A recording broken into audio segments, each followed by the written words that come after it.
Reverse exchanges. The reverse exchange is actually a misnomer. It represents an exchange in which the exchanger locates a replacement property and wants to acquire it before the actual closing of the relinquished or exchanged property. Since the exchanger cannot purchase a replacement and later exchange into property that he already owns, he must find a method to acquire the replacement property and still maintain the integrity of his exchange.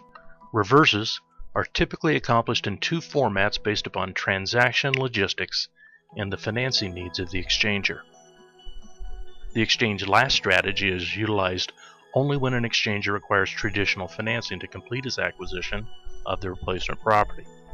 Since few lenders would lend dollars to the exchanger with a facilitator or qualified intermediary, known in this case as an exchange accommodation title holder on title, it is necessary for the facilitator to warehouse or hold the title to the relinquished property. In this approach, the exchange is complete at the moment the exchanger accepts title to the new replacement property. However, with the prospect of the exchange being complete, it is necessary to balance equities between relinquished and replacement properties prior to the closing. In other words, upon closing the replacement, there must be an equal amount of equity in the replacement property as is expected to come out of the later sale of the relinquished property.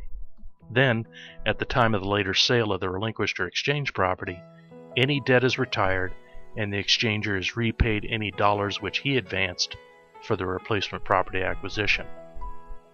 In an exchange first scenario, the facilitator, with the aid of a loan from the exchanger, acquires the replacement property and warehouses or holds the property title until such time as the relinquished property is sold and the exchange can be completed.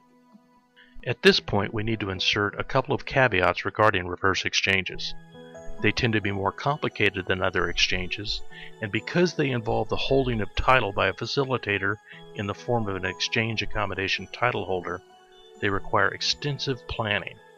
Do not undertake a reverse exchange without the assistance of an experienced and knowledgeable facilitator or intermediary.